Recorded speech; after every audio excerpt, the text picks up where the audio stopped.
आपण म्हणूया सन्नाटा रायता.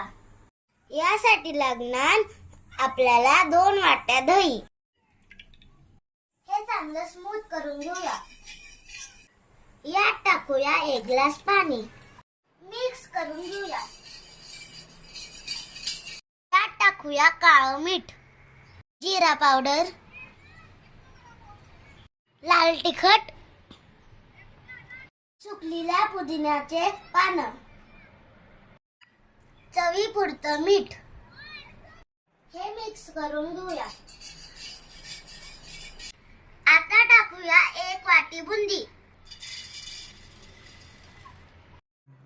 मिक्स करून घेऊया. तेल गरम करूया. थोडासा हिंग, अर्धा चमचा जिरी, तडका टाकूया. मिक्स करूया. बारीक चिरलेली कोथिंबीर मिक्स करूया. तयार है आपला सन्नाटा रायता.